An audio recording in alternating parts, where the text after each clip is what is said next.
It's Friday morning, August 23rd, up here in Ozark, and there's some of the hives over there here in Ozark. Just thought I would show you how the feeder is working out. Looks like it worked out good.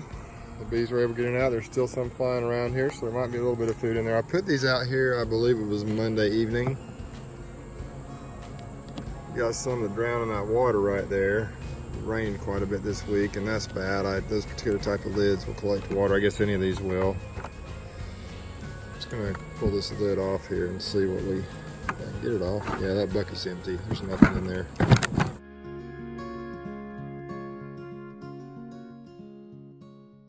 Pick it up easily with my hand. So these bees have sucked down basically 20 gallons of water. See them down there? So they're still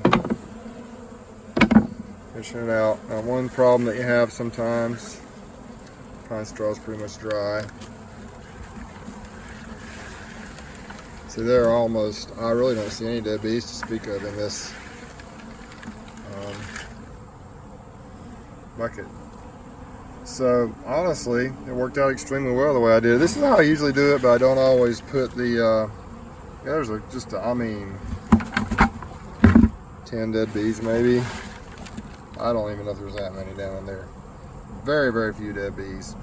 Now in the past I've done this before sometimes, and I've used just like regular leaves in it and stuff like that, and you'll get a pretty bad die-off of bees sometimes, and that's not a good thing, but I found that pine straw just seems to work really well.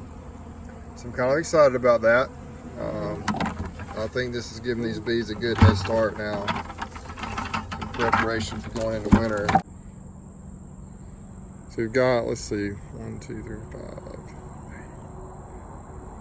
13, 14, 18. Looks like we got 22 hives up here right now, assuming they're all still alive today, which they were the other night. So anyway, around 20, between 20 and 22 hives. So they suck this down, so that's on average about a gallon a hive that they've sucked down over the past 3 or 4 days. But now some of those are nukes and some of them are bigger, stronger hives, so I'm sure that proportionally it varied, of course, but kind of excited about that. And when we harvested honey last weekend, I also put most of the wet supers up here and there. It looks like they got those cleaned out. There's really no bees hardly flying around them at all. So I got to get those stored for the winter. Fun stuff. Just wanted to show you kind of a follow-up on how the sugar water feeders I set up this way worked. Typically I wouldn't go to all the pain and effort to tape them down and secure them down. But since I've had issues with something stealing my sugar water off the hives, I'm top feeding, and I've had them tip over buckets before. I used this system and it worked well. Once again, I had the buckets here. I had the lids secured with a brick on top as well. We put the sugar water with the pine straw in there, quite a bit of pine straw, so the bees could climb down on that. And as the bees ate the sugar water, the pine straw floated on top of it, and it went down in the bucket until it was pretty much all gone. Obviously, there's still a little bit of sugar water. The bees are still interested in these feeders, but I think the sugar water is mostly gone. It's probably just residue of the sugar and maybe the smell that's still in the buckets is drawing them over. But I bet this was quite a feeding frenzy a couple of days ago when they were all over it. I just couldn't get up here again because I had to work this week. All right, just thought I'd share this with you. Thought you might find it interesting. And I'll go ahead and sign off for now. I'm about to go treat the mites over there in those hives over there.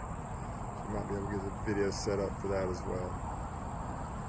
Okay, over and out from Ozark, Alabama. I appreciate you watching my videos. If you haven't signed up yet or subscribed, I'd appreciate it if you would, and hit that bell to see future videos from me.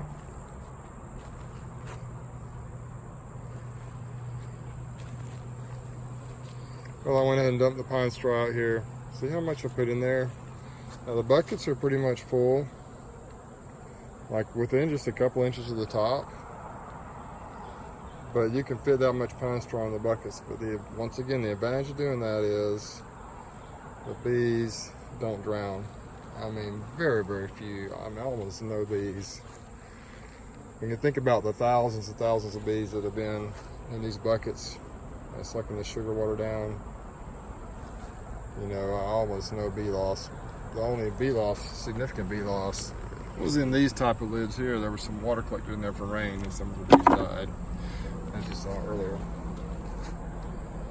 So I'm just going to set these out while I go treat. Probably just leave the pine straw, but maybe use it next time I bring some feed up here. Let the bees clean that up. I'll just leave them here while I go treat for mites, and then I'll come back and grab these buckets before I leave.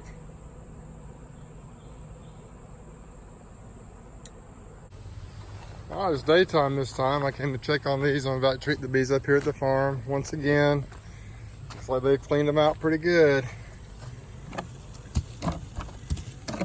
So these are a little different. As you can see here, I mentioned in the video the other night that I secured this side down, just push the lids on, put a stick in between like this, so the lids would stay open. The reason I did this, I knew it was going to be raining this week, and it did some, and that would keep the rain out. Well, still a few bees in there goofing around, but you see they pretty much got it all cleaned out. Let me turn off this phone and well, I got that off. Just had to yank it a little bit. Still a few things going on, but yeah, it's pretty much dry. They've got it cleaned out really good. I'm gonna dump that pine straw out. There's some ants in there, which you'd expect maybe, but there's no. Almost zero dead bees. I don't see any dead bees in there at all. So this seems to be working well. It's just such an easy way. If you open feed like this, you don't have to worry about flipping up upside down. You can put the lid on until you get to the location. You can just take it off, put the pine straw in the sugar water. See, I don't see any dead bees at all. Maybe just a very, very, well, maybe a few, but I really don't see any. So just want to show you, this is the way I've been open feeding. I don't always put the lids over it. It's probably best to do that because it rains quite a bit here, but it worked well. And I just wanted to show you how I do it. So I'll be doing more of that this year. I'm planning to feed more this year than I have in the past, because I seem to have, last year I fed more than ever and I had a really good year for the most part. So I'm gonna just try to make sure the hives stay heavy and strong. Some of the hives do have some honey on them. There's a fall flow gonna start. If flows come in, I'm not gonna worry too much about it, but I am gonna make sure my bees, hopefully make sure they don't starve this year. I've got enough now, it's hard to stay on top of it, so I may have that happen, but I hope not. Alright, this is up here at the farm in Newton, Alabama. About to go up and treat these bees up here for mites, like I just did the ones in Ozark. And I just wanted to show you, this also worked out perfect. The bees cleaned them out, and it's a good system, works well for me.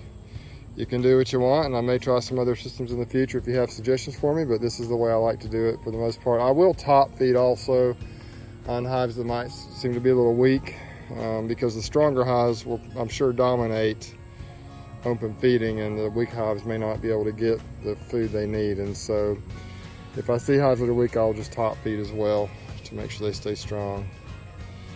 But that's it for now. I think I'll sign off for now. Thanks for watching. On to the next video.